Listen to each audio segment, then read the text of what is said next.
It's no secret that football players get pretty banged up a lot, and a new study suggests the more someone plays football, the worse their cognitive performance may be after 40. Virginia Senator Tim Kaine is urging lawmakers to pass that Senate resolution, calling the war with Iran illegal and unnecessary. A blood test could predict a woman's risk for dementia 25 years before symptoms even appear. Former TV meteorologist pleading guilty in connection to a sextortion case, but won't serve any jail time. You know when you work out and you put in your AirPods and blast your playlist to pump yourself up? Well, you may want to turn the volume down. Good afternoon, I'm Cassidie Stevens. Thank you for joining us. It's time for your top 4 at 4. Well, buckle up because gas prices are climbing sharply, just as many families get ready to hit the road for spring break. First, a major investment is coming to Central Virginia. Pharmaceutical giant AstraZeneca breaking ground on what will become its largest manufacturing facility in the world, right here in Admiral County. A federal judge in Washington, D.C. ruled that federal agents should stop arresting people without a warrant unless they can show that a suspect was at risk of fleeing. The UVA School of Medicine receiving a big $5.3 million grant from the Department of Defense. Crews were telling me is that there were some scraps on the ground, and the popping that neighbors might have heard that they thought was an explosion were things just inside of that RV that was used for storage, like aerosol cans. But as of right now, the cause of the fire still remains under investigation, and the sleet is just coming down right now. I think my eyelashes are starting to accumulate some right here. I'm going to step aside just so you can see the road here. It's a little plowed, but not great. You know, it's still coming down. A lot of those secondary roads and other roads are not plowed at all. Rio East Court, completely not plowed.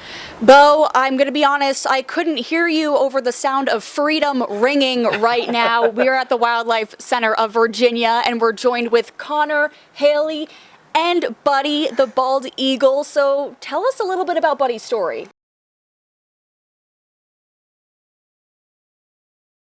You know, I was a terror of Charlottesville. I was on the front page of the newspaper for doing terrible things, and I thought I was beyond redemption.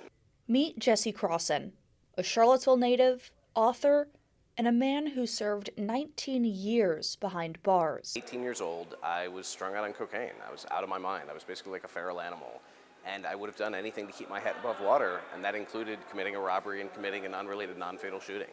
I was arrested as I should have been, and I was sitting in jail recognizing I might be there for the rest of my life, and that was when I started making different decisions, started living a different life. After 19 years, I had taken enough small steps and moved enough in the right direction that I got the notice of the governor, and he granted me a conditional pardon, and I walked out of prison with an hour and a half's notice. Despite the U.S. having only 5% of the global population, the nation holds nearly 20% of the world's prisoners. I had support and opportunities that very few people had, and that didn't sit right with me because other people are just as deserving of that support and those opportunities, and if more people had them, we would have a lot more second chance success stories. But when Jesse got a second chance at life, he chose to help others achieve the same thing. Connect people with resources, connect people with opportunities, so we could have more people successfully getting out of prison and starting lives and contributing to the community.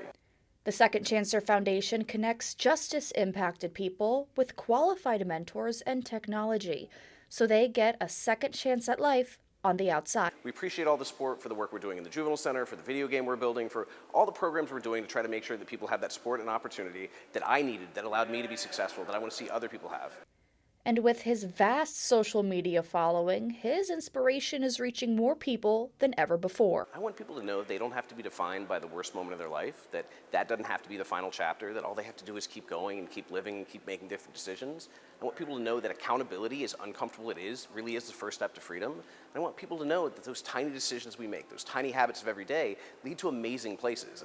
Now, Jesse is taking it home to Charlottesville with the launch of his book, The Best Part of Prison. And this book was also written for people inside, because I remember the first time I was sitting in a prison gymnasium and someone who had gotten out of prison took their time to come back and speak to us, and we were all crying because this person said that we still mattered, and they cared enough to take their time out of their day and drive hours to come speak to us and tell us that there was a life ahead of us.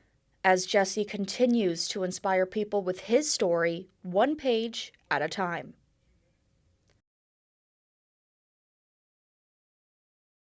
This is one of UVA's donors who is now pulling his funding from the school in light of President Jim Ryan's decision to step down. And I put more, a few $1,000s a year towards a program that lets underprivileged students access a program that they wouldn't be able to otherwise afford or access.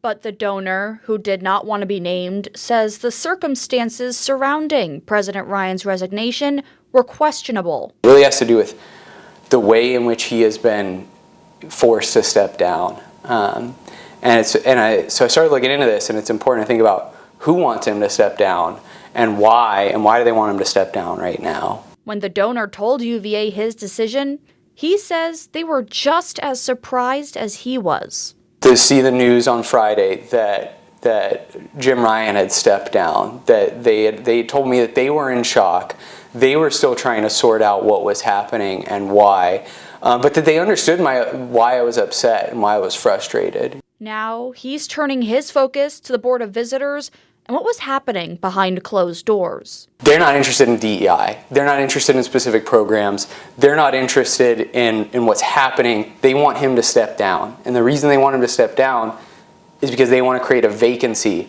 in the office of the president. The donor says there is also blame at the state level with Governor Glenn Youngkin's appointment of Ken Cuccinelli.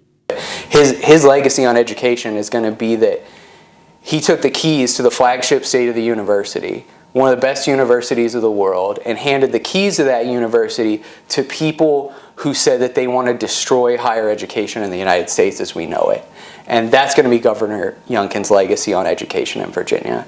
He believes the corruption doesn't stop at the BOV, but goes all the way up to the Trump administration. And then at the same time, you have people like Vice President J.D. Vance, who's made speeches in private where he has said verbatim, college professors are the enemy. Now this donor is waiting to see what the school does next. And if they choose to do something reasonable, like appoint a university president who has experience at other universities, at top flight universities, as a commitment to science and facts and education, or if they try to appoint somebody whose only experience is in politics.